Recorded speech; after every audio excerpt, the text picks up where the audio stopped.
Bismillahirrahmanirrahim. Assalamualaikum warahmatullahi wabarakatuh. Innal hamdalillah nahmaduhu wa nasta'inuhu wa nastaghfiruh wa na'udzu billahi min shururi anfusina wa min sayyiati a'malina. May yahdihillahu fala mudilla lahu wa may yudlil fala hadiyalah. Wa asyhadu an la ilaha illallah wahdahu la syarika lah wa asyhadu anna Muhammadan 'abduhu wa rasuluh. Sallallahu alaihi wa ala alihi wa sahbihi wa man tabi'ahum bi ihsanin ila yaumil liqa'i. Para jamaah sekalian rahimani wa rahimakumullah. Alhamdulillah, segala puji hanya bagi Allah Subhanahu wa taala yang telah memberikan nikmat-nikmatnya yang tak terhingga kepada kita semuanya, sehingga kita bisa kembali bertemu dalam kajian ilmiah ini di hari yang penuh dengan kemuliaan, hari Arafah. Mudah-mudahan Allah Subhanahu wa taala menjadikan kita semuanya orang-orang yang bisa mengambil dan mendapatkan keberkahan dari hari Arafah ini dengan mengisinya dengan amal-amal ketaatan kepada Allah Subhanahu wa taala, terutama untuk berdoa. Khairud du'a du'a'u yaumi Arafah. Doa yang paling baik adalah doa di hari Arafah. Wa khairu ma qultu ana wan nabiyyuna min qabli la ilaha illallah wahdahu la syarika lah lahul mulku wa lahul hamdu wa huwa ala kulli syai'in qadir. Dan ucapan yang paling baik yang aku katakan dan dikatakan oleh nabi-nabi sebelumku adalah ucapan la ilaha illallah wahdahu la syarikalah lahul mulku wa lahul hamdu wa huwa ala kulli syai'in qadir. Makanya para jemaah sekalian rahimani wa rahimakumullah, mari kita manfaatkan hari Arafah ini untuk banyak berdoa kepada Allah Subhanahu wa taala, dan mari perbanyak membaca zikir, terutama tahlil, tahmid, dan takbir. Tidak lupa salawat dan salam semoga selalu tercurahkan kepada Nabi yang sangat kita cintai, Nabi yang sangat kita kagumi, sangat kita junjung tinggi, Nabi yang selalu kita taati dan kita percayai, Nabi Agung Muhammad sallallahu alaihi wasallam. Begitu pula kepada seluruh keluarga beliau, seluruh sahabat beliau, dan seluruh kaum muslimin yang mengikuti beliau dan para sahabatnya dengan baik hingga hari akhir nanti. Ikhwati wa akhwati fillah, saudara-saudariku kaum muslimin dan kaum muslimat rahimani wa rahimakumullah. Pada majelis yang sebelumnya, alhamdulillah kita sudah menyelesaikan pembahasan tentang darah haid. Dan pada kesempatan kali ini kita akan membahas pembahasan tentang darah nifas. Apa yang disebut dengan darah nifas? Darah nifas adalah darah yang keluar karena sebab kelahiran. Darah nifas adalah darah yang keluar karena sebab melahirkan. Dan kalau darah tersebut keluarnya setelah melahirkan, maka para ulama ijma' itu darah nifas. Kalau darah tersebut keluarnya berbarengan dengan prosesi melahirkan, maka jumhur ulama mengatakan itu darah nifas. Adapun kalau darahnya keluar sebelum proses melahirkan, tapi keluarnya karena kontraksi, maka jumhur ulama mengatakan itu bukan darah nifas. Sebagian ulama mengatakan itu darah nifas. Dan pendapat yang mengatakan bahwa itu darah nifas lebih kuat. Maka jemaah sekalian rahimani wa rahimakumullah, pendapat yang kuat adalah pendapat yang mengatakan bahwa darah nifas itu darah yang keluar karena sebab melahirkan. Dan termasuk di antara darah yang keluar karena sebab melahirkan adalah darah yang keluar sebelum melahirkan, tapi karena disebabkan adanya kontraksi. Kalau darah yang keluar itu dibarengi dengan kontraksi, maka itu dianggap sebagai darah nifas. Kenapa itu dianggap sebagai darah nifas? Yang pertama karena keluarnya darah tersebut adalah karena sebab proses melahirkan. Memang dia belum melahirkan, tapi adanya kontraksi itu menunjukkan bahwa keluarnya darah tersebut karena ada proses melahirkan yang sedang berjalan. Ada proses melahirkan yang masih di awal-awal. Maka karena dia keluar disebabkan karena proses melahirkan, maka itu dianggap sebagai darah nifas. Kemudian sebab yang kedua, kenapa darah yang keluar sebelum proses melahirkan dan keluarnya karena kontraksi dianggap sebagai darah nifas? Karena wanita yang hamil itu biasanya tidak mengeluarkan darah. Sedikit sekali wanita hamil yang masih mengeluarkan haid. Maka ketika dekat-dekat dengan waktu melahirkan ada darah yang keluar, apalagi keluarnya karena ada kontraksi yang itu merupakan tanda dekatnya kelahiran, maka ini menunjukkan bahwa ini adalah darah karena melahirkan. Karena biasanya wanita yang hamil itu tidak keluar darah sama sekali. Jemaah sekalian rahimani wa rahimakumullah, ini pendapatnya para ulama dalam mazhab Hambali. Ini juga pendapatnya sebagian mazhab Maliki, dan ini salah satu wajah di dalam mazhab Syafi'i. Dan inilah pendapat yang lebih kuat. Wallahu ta'ala alam. Dan dengan pendapat ini jemaah sekalian rahimani wa rahimakumullah, wanita yang akan melahirkan lebih ringan dalam menjalani syariat Islam. Bayangkan apabila kontraksinya lama. Ada orang yang kontraksinya sampai setengah hari. Ada yang kontraksinya sampai sehari. Bayangkan kalau ketika kontraksi seperti itu keluar darah, dalam keadaan yang sakit seperti itu masih kita wajibkan untuk melakukan salat.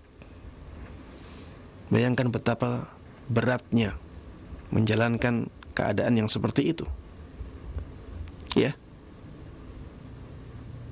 Makanya jemaah sekalian rahimani wa rahimakumullah, karena dari sisi alasan juga sangat kuat.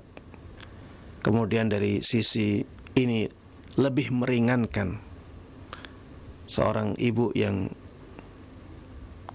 sudah sangat dekat dengan waktu kelahiran. Maka Anda melihat pendapat ini sangat relevan dan lebih kuat. Wallahu ta'ala alam. Taib jemaah sekalian rahimani wa rahimakumullah. Pembahasan yang berikutnya adalah apakah nifas itu ada batasan atau batasan paling sedikitnya, batasan minimalnya, apakah ada? Pendapat yang kuat dalam masalah ini adalah pendapat yang mengatakan bahwa nifas itu tidak ada batasan minimalnya. Nifas itu tidak ada batasan minimalnya. Bisa jadi orang setelah melahirkan, tidak lama setelah itu langsung suci. 1 jam kemudian langsung suci misalnya, bisa jadi. Dan darah yang keluar karena sebab melahirkan tersebut tetap dianggap sebagai darah nifas. Bisa jadi nifas seseorang itu 1 hari, bisa jadi 2 hari, bisa jadi 3 hari. Selama ada darah yang keluar setelah proses melahirkan, maka itu dianggap sebagai darah nifas.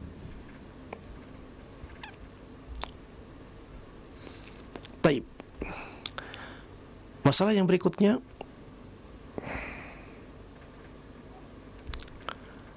apakah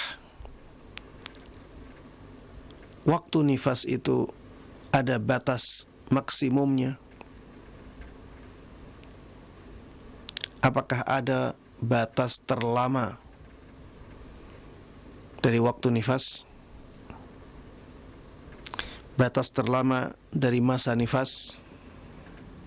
Jawabannya, para ulama berbeda pendapat dalam masalah ini.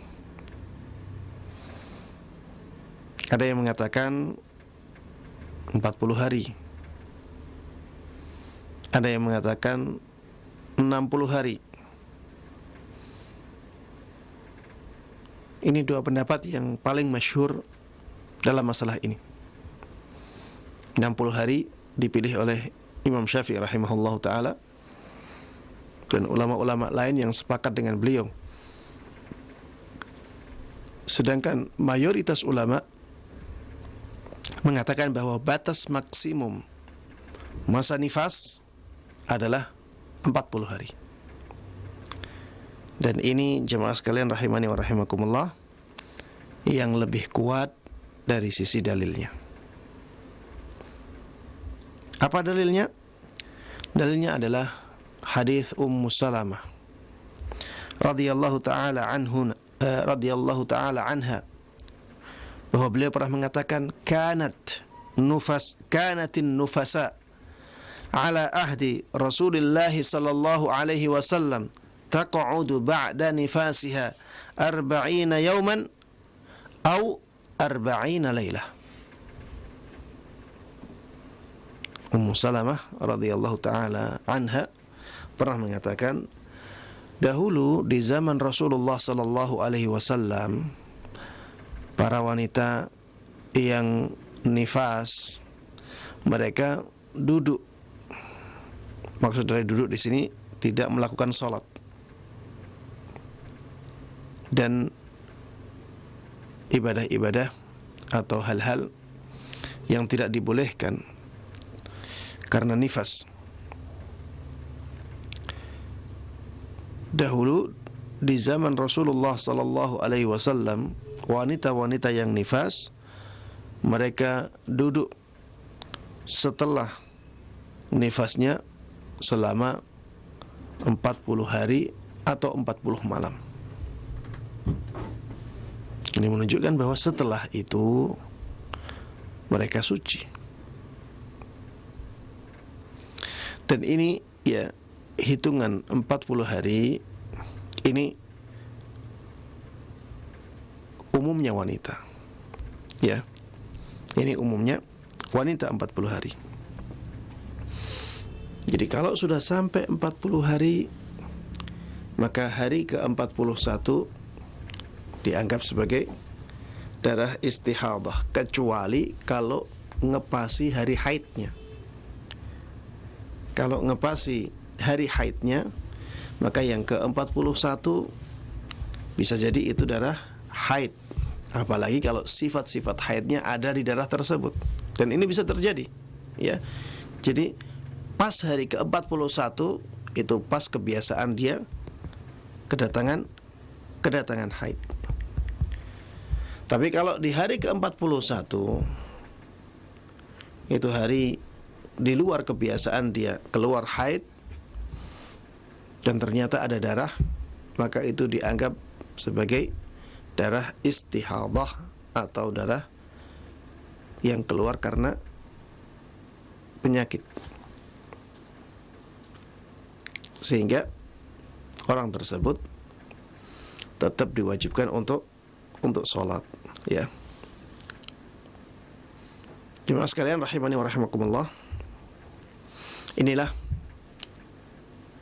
penjelasan tentang masa paling lama dari masa nifas.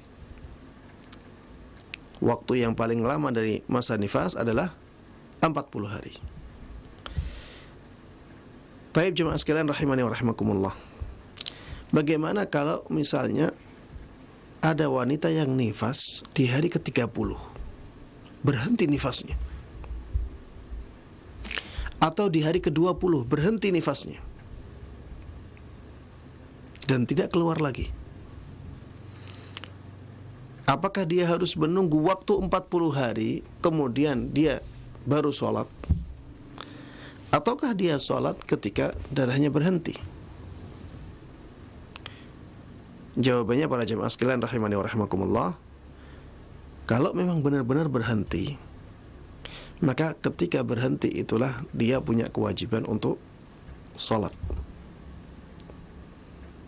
Karena 40 hari ini batas maksimumnya. Bukan berarti seorang wanita harus menunggu 40 hari kemudian baru ada kewajiban untuk menjalankan sholat lagi. Tidak demikian, ya. Tapi kewajiban sholat kembali ketika darah nifasnya berhenti. Dan berhentinya bisa sebelum hari ke-40.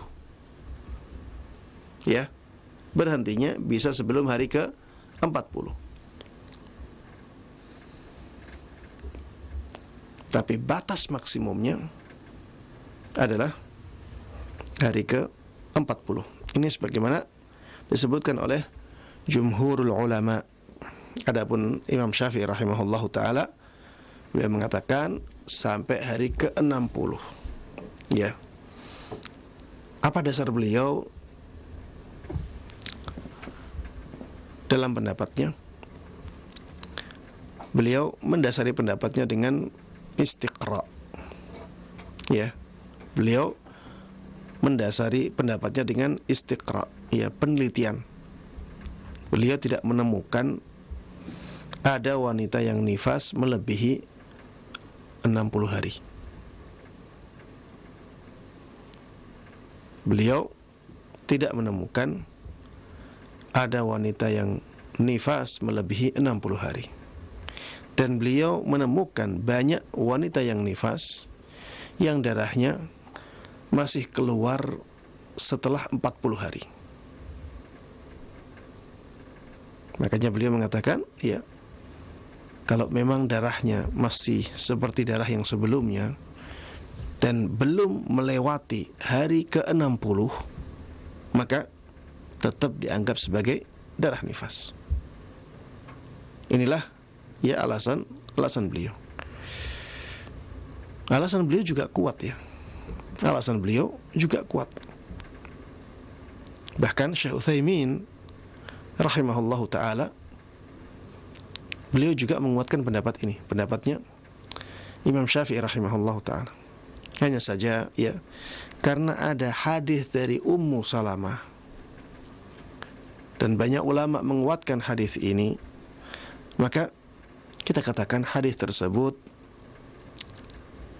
lebih kuat untuk dijadikan sebagai batas maksimal masa nifas. Ya, hadisnya jelas, kanatin nufasa fi ahdi Rasulillah sallallahu alaihi wasallam yaq'udu ba'da nifas, taq'udu ba'da nifasiha 40 yawman atau 40 lailah.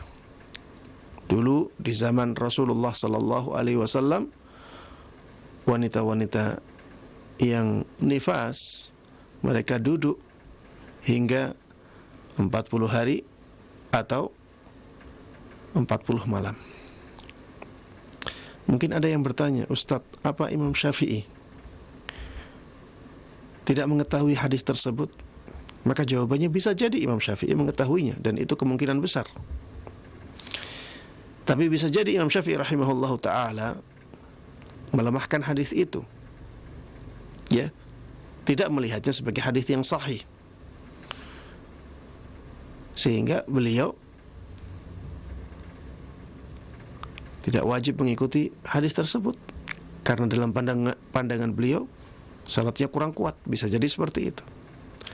Atau bisa jadi beliau melihat sanadnya kuat, tapi beliau memahami bahwa itu bukan penjelasan tentang batas maksimum dari masa nifas. Itu hanya menjelaskan tentang keadaan umum wanita di zaman Rasulullah sallallahu alaihi wasallam. Bukan berarti batas maksimumnya 40 hari. Bisa jadi beliau memahaminya demikian. Dan inilah fikih jamaah sekalian, rahimani wa rahimakumullah. Ya. Jadi ketika seorang ulama besar, seorang imam itu berpendapat dengan suatu pendapat, yakinlah bahwa imam tersebut tidaklah berpendapat dengan pendapat yang seperti itu kecuali berdasarkan dalil yang menurut beliau lebih kuat. Makanya jemaah sekalian rahimani wa rahimakumullah, kalau kita melihat ada perbedaan pendapat di kalangan para ulama besar, di kalangan para imam, maka hati-hati dengan lisan kita. Jangan sampai kita merendahkan salah satu pendapat. Katakan bahwa menurut saya yang lebih kuat pendapat ini, tapi jangan rendahkan pendapat yang lainnya. Itulah adab dalam berbeda pendapat yang telah dicontohkan oleh para ulama kita, ya, dari zaman dulu. Jemaah sekalian rahimani wa rahimakumullah. Pembahasan yang berikutnya adalah masalah hukum nifas. Para ulama telah bersepakat bahwa nifas itu hukumnya sama persis dengan haid. Ya. Nifas itu hukumnya sama persis dengan haid. Ya, misalnya kalau kita katakan wanita yang haid itu tidak boleh masuk masjid, maka wanita yang nifas juga demikian. Misalnya kalau wanita yang haid tidak boleh tawaf, maka wanita yang nifas juga demikian. Kalau kita katakan wanita yang haid misalnya tidak boleh dijima, maka wanita yang nifas juga demikian. Kalau kita katakan wanita yang haid tidak boleh berpuasa, maka wanita yang nifas juga demikian. Kalau kita katakan misalnya wanita yang haid tidak boleh menyentuh mushaf secara langsung tanpa ada penghalangnya, maka wanita yang nifas juga demikian. Hukum-hukum yang berkaitan dengan wanita yang haid bisa diterapkan pada wanita yang sedang nifas. Ada satu perbedaan, ya, yaitu dalam masalah iddah.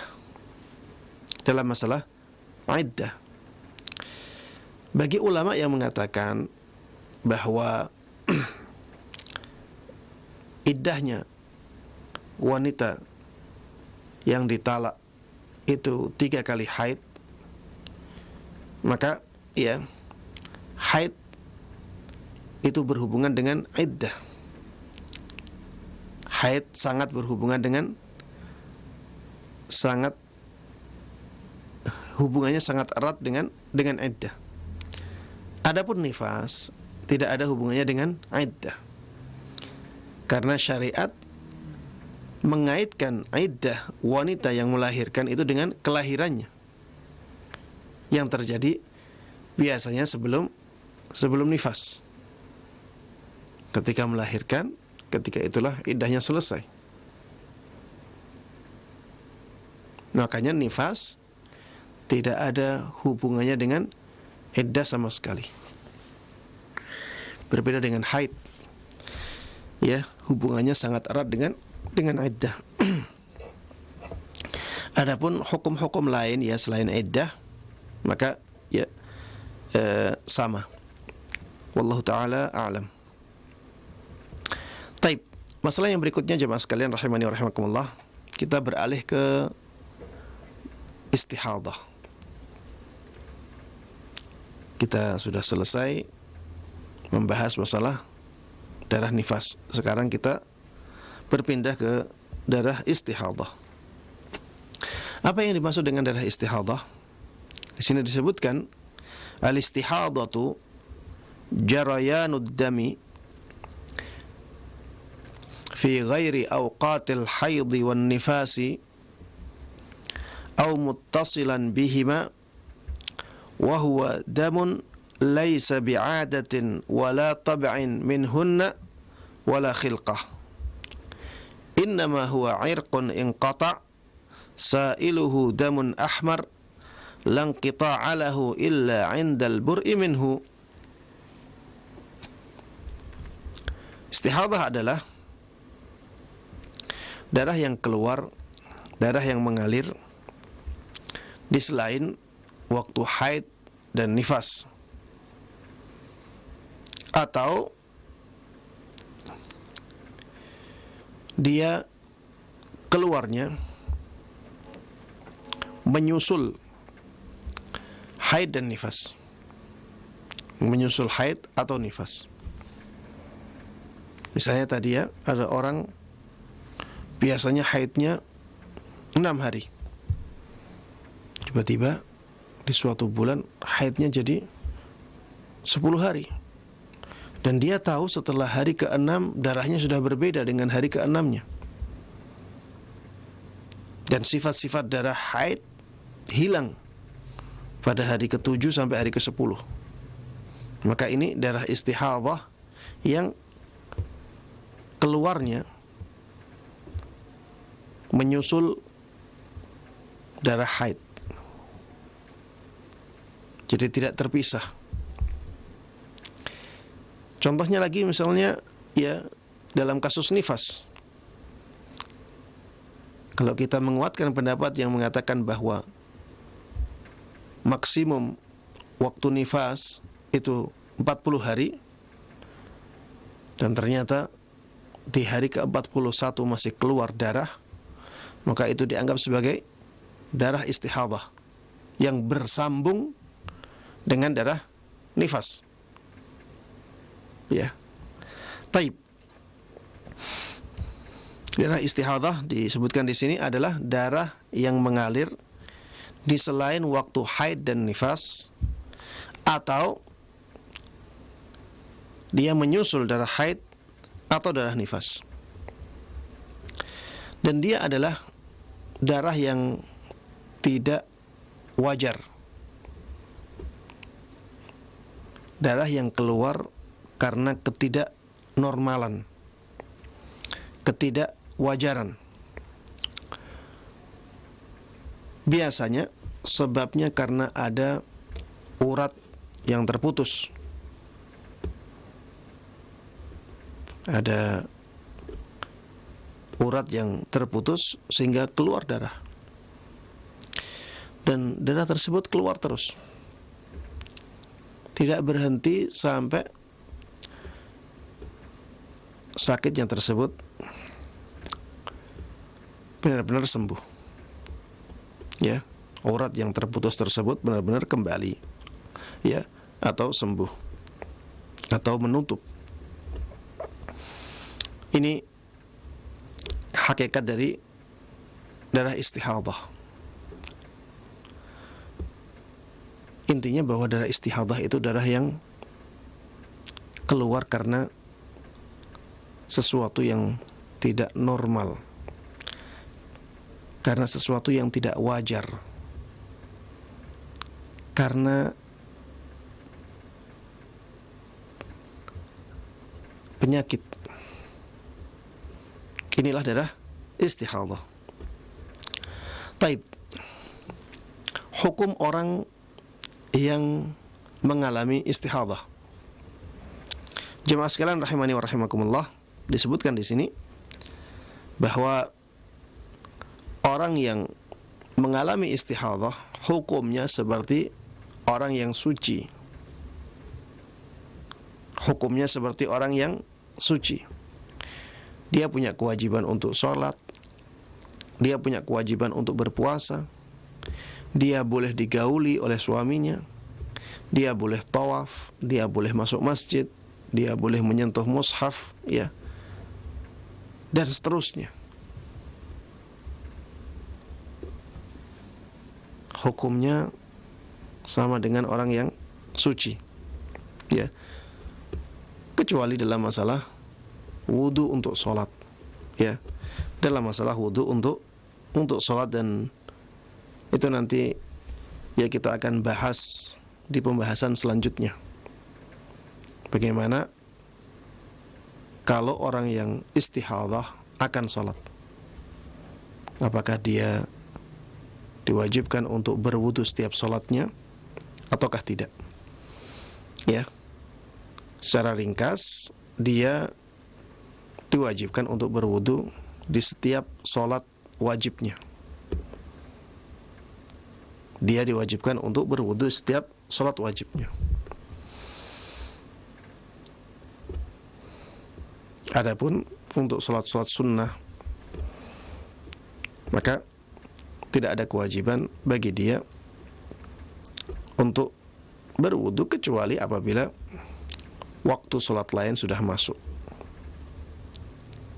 Ya, misalnya dia berwudu untuk sholat zuhur, ya, maka silahkan dia berwudu, kemudian dia boleh sholat qabliyah zuhur, kemudian setelah itu dia sholat zuhur, kemudian sholat ba'diyah zuhur, kemudian sholat sunnah mutlak, walaupun darahnya keluar. Kemudian setelah masuk waktu asar, maka dia wajib berwudu lagi. Dia wajib berwudu lagi. Setelah berwudu, ya, dia dibolehkan untuk sholat qabliyah asar, kemudian sholat asar. Nanti kalau masuk waktu maghrib, dia wajib berwudu lagi untuk melakukan sholatnya, ya. Seperti ini. Yaitu secara ringkas, dan nanti insyaallah kita akan sebutkan khilaf para ulama dalam masalah itu. Taib. Kasus-kasus yang terjadi dalam istihadhah atau keadaan-keadaan istihadhah dilihat dari waktunya. Istihadhah kadang bersambung dengan haid atau nifas, kadang terpisah dengan haid atau nifas. Ya. Darah istihadhah itu datangnya bisa bersambung dengan waktu haid atau nifas, bisa juga terpisah dari darah haid atau nifas. Apabila darah istihadhah ini datangnya terpisah dengan waktu haid atau waktu nifas, atau terpisah dengan darah haid atau dengan darah nifas, maka tidak terlalu bermasalah, ya, mudah. Masalahnya mudah, tidak ada masalah dalam hal ini. Misalnya orang punya kebiasaan haid 6 hari. Setelah 6 hari suci, mandi. Setelah itu hari ke-10, keluar darah istihadah.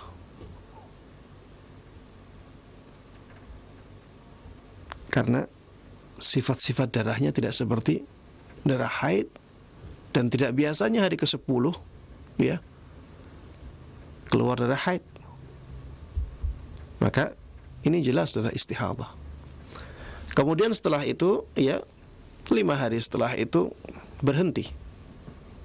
Kemudian suci lagi, bulan depannya baru haid. Ya, yang seperti ini tidak terlalu ada masalah di dalamnya. Ya, karena kita anggap dia kedatangan istihadah dan perkaranya jelas. Dan di hari-hari itu dia tetap diwajibkan untuk sholat. Dia tetap diwajibkan untuk berpuasa. Dia boleh digauli oleh suaminya apabila menghendaki. Dianggap sebagai wanita yang suci. Taib. Yang menjadi masalah adalah apabila darah istihadah tersebut datangnya bersambung dengan darah haid atau darah nifas.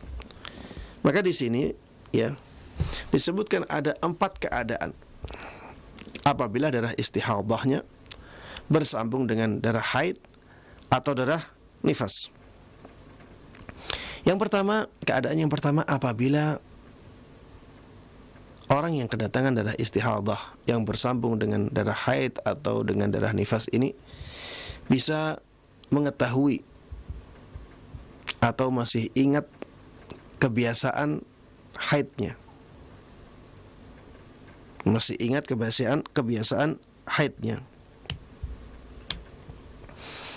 Dia biasanya haidnya di awal bulan dan biasanya haidnya 6 hari. Maka bagi orang yang demikian, dia ambil kebiasaannya. Dan di hari-hari biasanya dia haid, dia anggap dirinya sebagai orang yang sedang haid. Setelah itu, ya setelah selesai, misalnya hari ke-7, dia anggap dirinya sebagai orang yang suci lagi. Jadi hari ke-6 selesai, dia mandi walaupun darah istihadahnya masih keluar. Ya, walaupun masih ada darah keluar, ya dia tetap mandi. Dan dia anggap dirinya suci karena darah yang keluar dianggap darah istihadah. Baik. Hal ini berdasarkan hadis Ummu Habibah radhiyallahu taala anha. Beliau pernah bertanya kepada Rasulullah sallallahu alaihi wasallam tentang darah.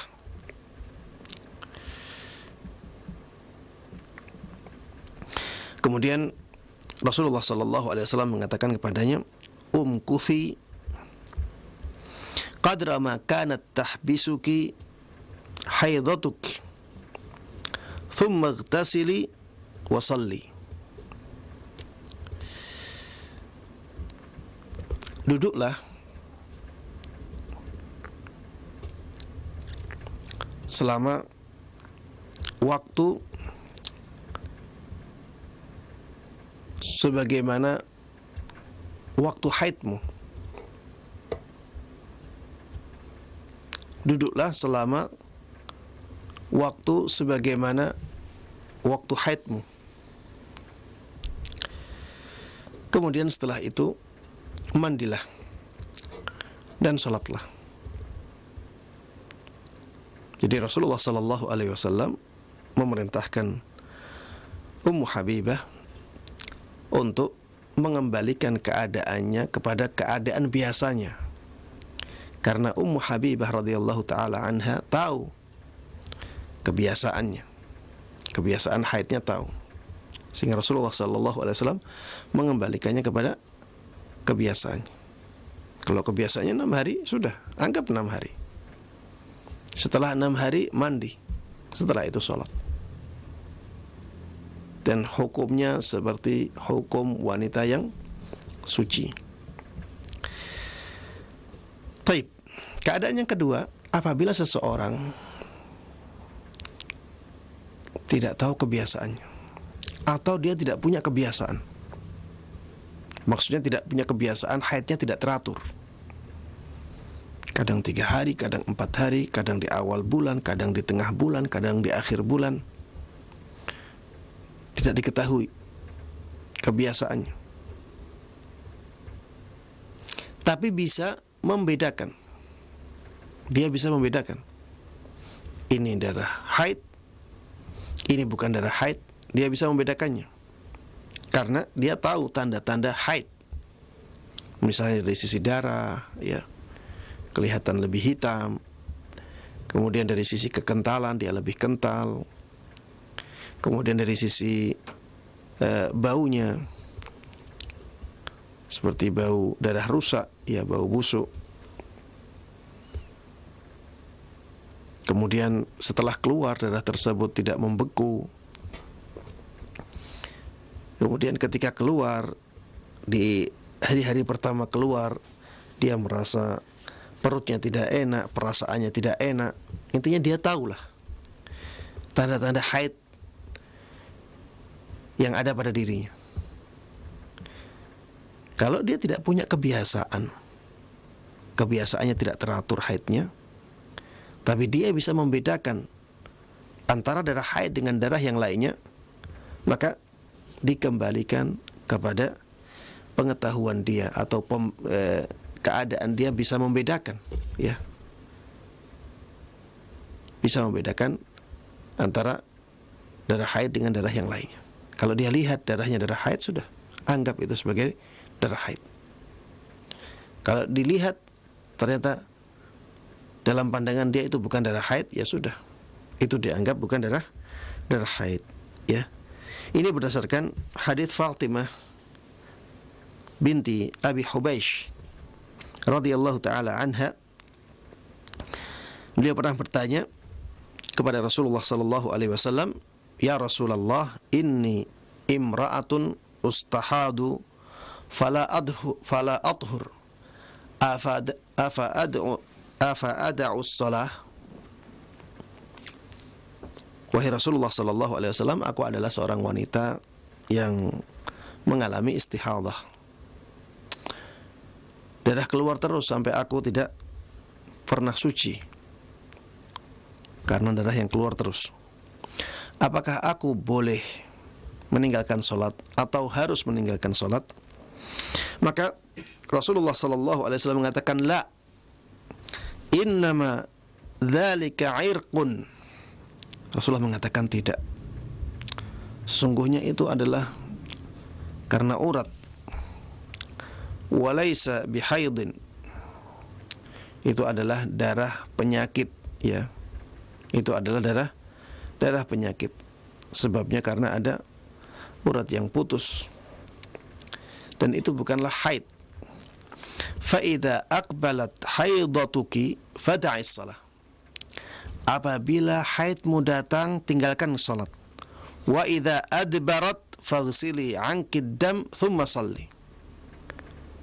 Tapi kalau misalnya haidmu telah selesai, telah pergi, maka cucilah darah itu, kemudian salatlah. Cucilah darah tersebut, maksudnya ya dia harus mandi. Dia harus mandi, dia membersihkan dirinya, kemudian sholat.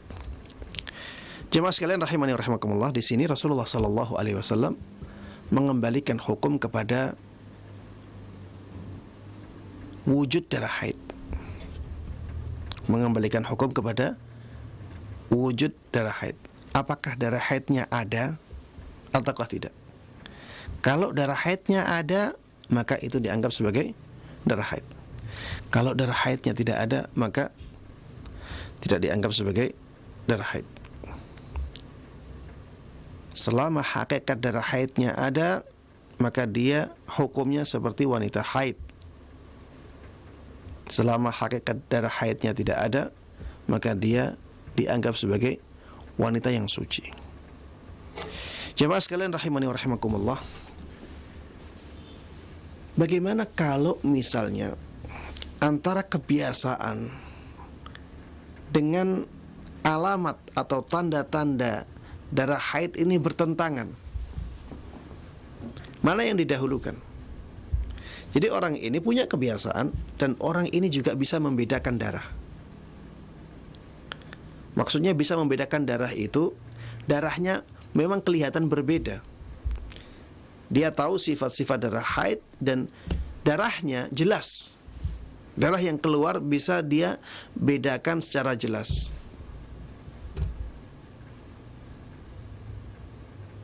Maka jemaah sekalian rahimani wa rahimakumullah, di sini ada perbedaan pendapat di kalangan para ulama.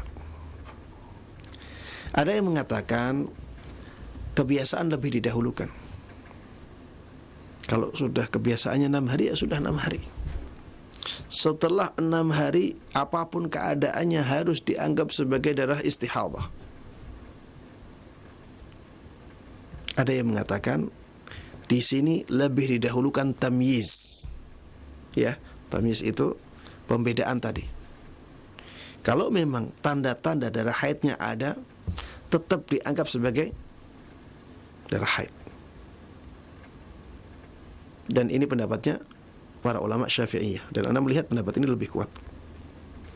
Kalau misalnya ada orang dia istihadah dan kebiasaan darahnya itu 6 hari, kebiasaan darah haidnya 6 hari, ternyata di suatu bulan, ya, dia masih mengalami istihadah.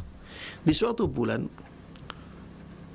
dia haid sampai 7 hari, dan hari ke-7 memang dia melihat hari ke-7 darahnya masih memiliki tanda-tanda darah haid.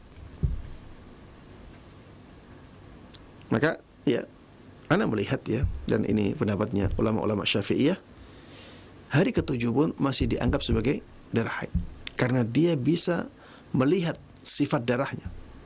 Dia bisa membedakan sifat darahnya, dan memang terlihat sifat darahnya itu darah haid. Kenapa tanda lebih didahulukan?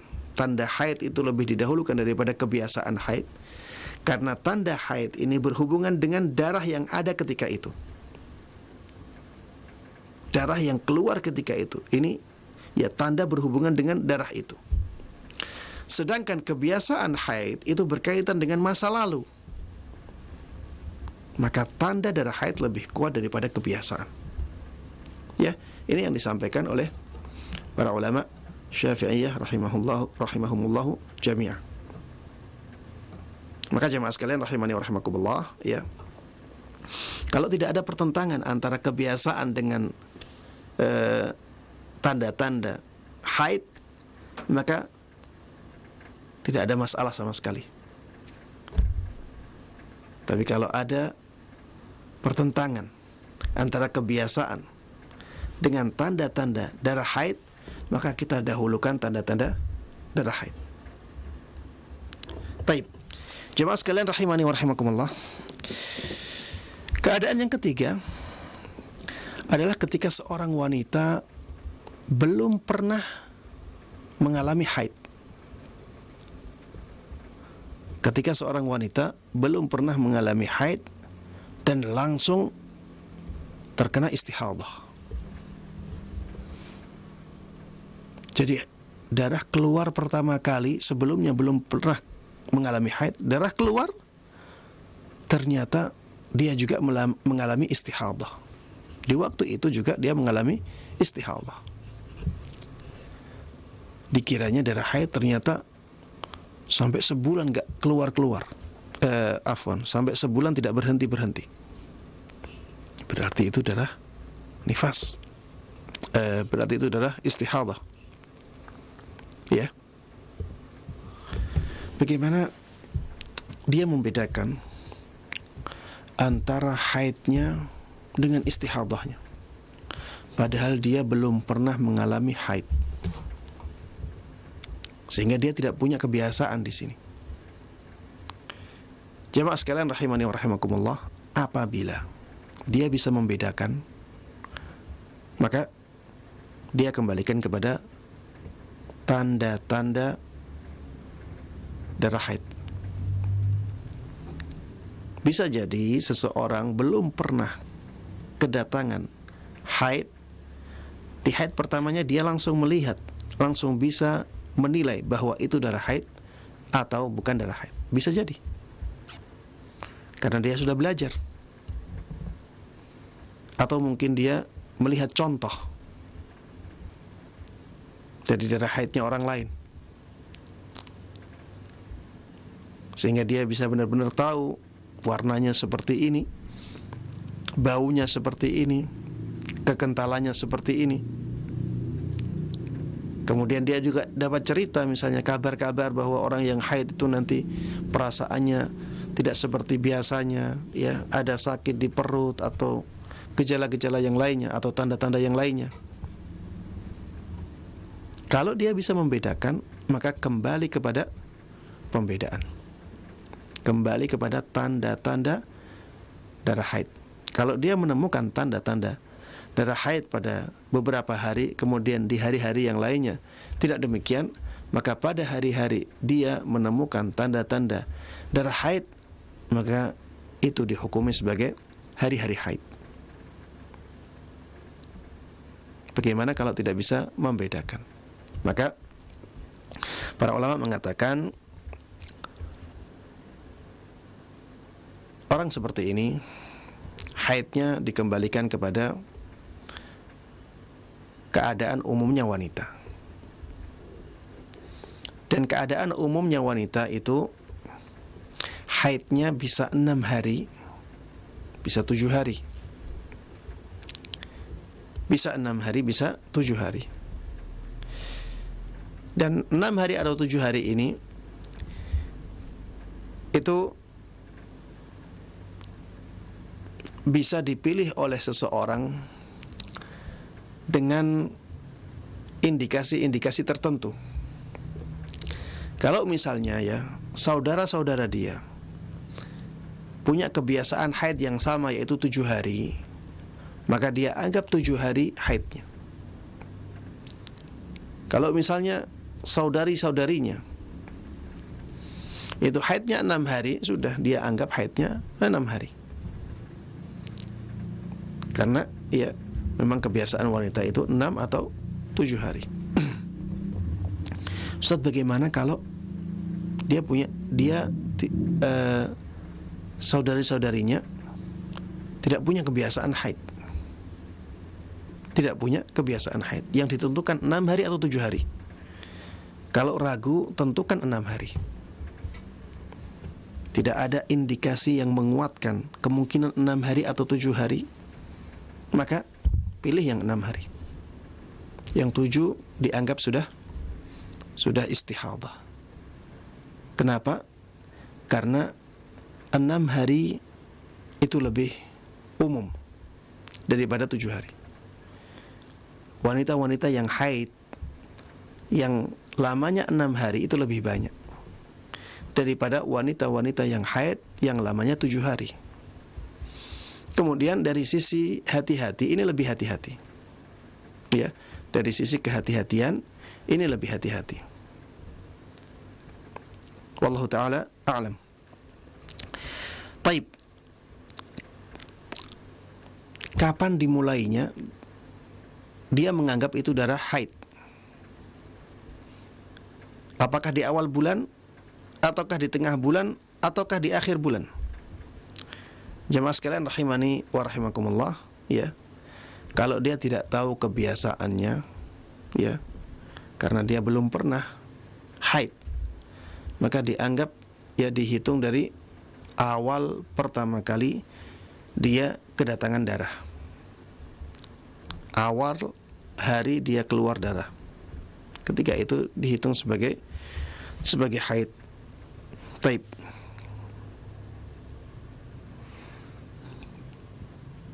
Ini berdasarkan hadis Hamnah binti Jahash.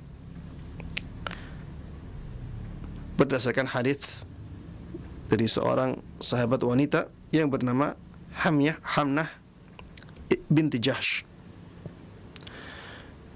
Disebutkan di dalam hadis tersebut Rasulullah sallallahu alaihi wasallam menyabdakan, "Innama hadhihi raqdatun min raqadatis syaitan." Ini adalah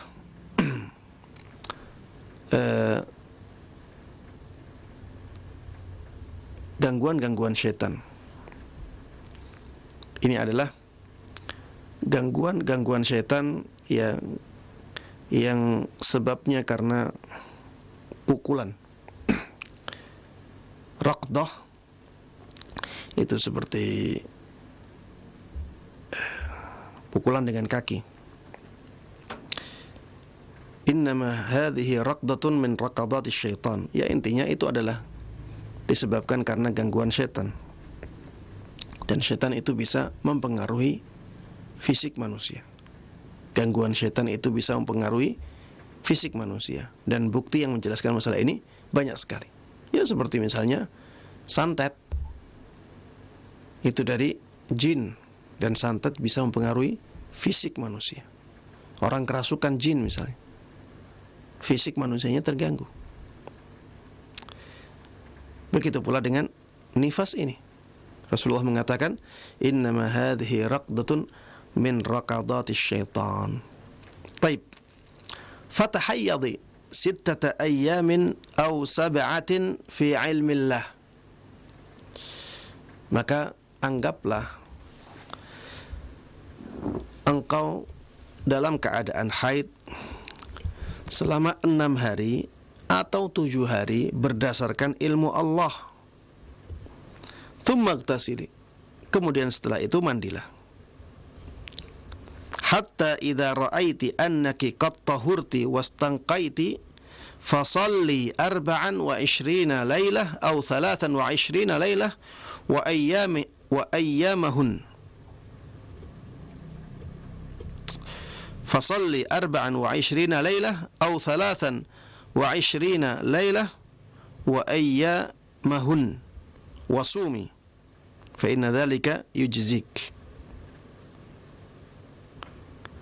Maka apabila engkau melihat bahwa engkau telah suci, ya, karena kalau dianggap 6 hari haid atau 7 hari haid kemudian mandi, berarti dia menganggap dirinya suci. Maka sholatlah dan puasalah selama 24 hari atau 23 hari. 24 hari kalau dia menganggap haidnya 6 hari. 23 hari kalau dia menganggap haidnya 7 hari. Karena hal tersebut itu bisa cukup untukmu, ya, sholatmu menggugurkan kewajibanmu untuk sholat, puasamu menggugurkan kewajibanmu untuk berpuasa. Kemudian Rasulullah sallallahu alaihi wasallam mengatakan lagi, wa kadzalika faf'ali fi kulli syahr. Dan seperti itulah kamu lakukan setiap bulannya. Kama tahidun nisa, sebagaimana para wanita mengalami haid. Wa kama yathurna limiqati haidihinna wa tahurna. Dan sebagaimana para wanita juga punya masa suci. Masa sucinya wanita kebanyakan ya 24 hari atau 23 hari. Inilah yang disampaikan oleh Rasulullah sallallahu alaihi wasallam kepada Hamnah binti Jahsh ketika beliau mengalami istihadah. Kemudian keadaan yang keempat adalah keadaan seorang wanita yang lupa kebiasaannya, baik masa haidnya ataupun waktu haidnya. Dia bukan orang yang tidak pernah haid. Dia sudah pernah haid berkali-kali, tapi dia lupa berapa lama waktu haidnya. Dan dia juga lupa kapan mulai waktu haidnya. Ini disebut sebagai wanita yang mutahayyirah, wanita yang membingungkan para ulama.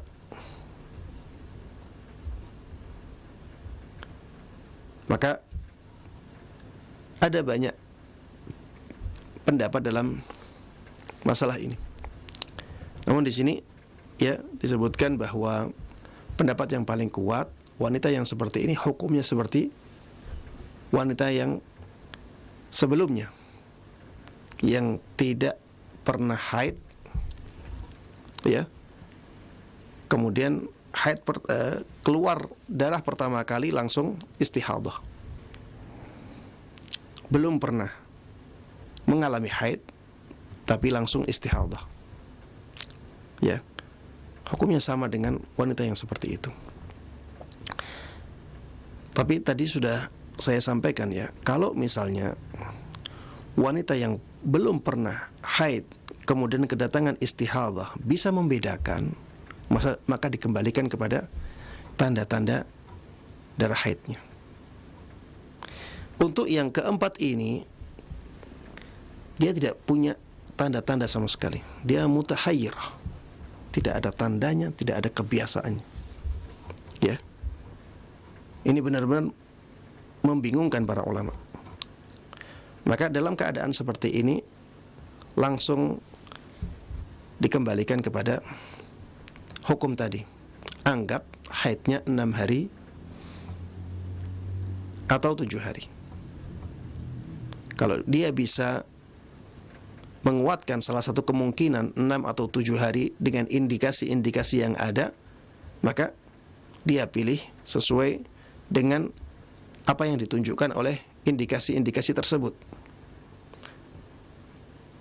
Tapi kalau misalnya dia tidak bisa menguatkan salah satu dari dua kemungkinan ini, maka ambil kemungkinan yang paling kecil, yaitu 6 hari. Dimulai atau dihitung dari datangnya darah pertama kali, ya, dihitung dari datangnya darah pertama kali. Taib. Setelah itu dia mandi, kemudian hukumnya seperti wanita suci. Inilah 4 keadaan yang disebutkan di dalam buku ini, ya, dan kita sudah tahu hukumnya masing-masing. Ya, demikian jemaah sekalian rahimani wa rahimakumullah, pelajaran yang bisa kita bahas, masalah-masalah yang bisa kita pelajari pada kesempatan kali ini. Mudah-mudahan apa yang kita bahas bersama bermanfaat bagi kita semuanya. Mudah-mudahan Allah berkahi ilmu kita, dan mudah-mudahan Allah Subhanahu wa taala memberikan taufiknya kepada kita semuanya, sehingga kita bisa dengan baik dan mudah mengamalkan semua ilmu agama yang sampai kepada kita dan mengajarkannya kepada orang lain. Dan karena waktu yang sudah habis, ya, saya akhiri kajian ini sampai di sini, dan mohon maaf tidak ada waktu untuk tanya jawab pada kesempatan kali ini. Insyaallah di pertemuan yang berikutnya biidznillahi taala. Dan saya tutup kajian ini dengan doa kafaratul majlis. Subhanakallahumma wa bihamdik, asyhadu an la ilaha illa anta astaghfiruka wa atubu ilaik. Assalamualaikum warahmatullahi wabarakatuh.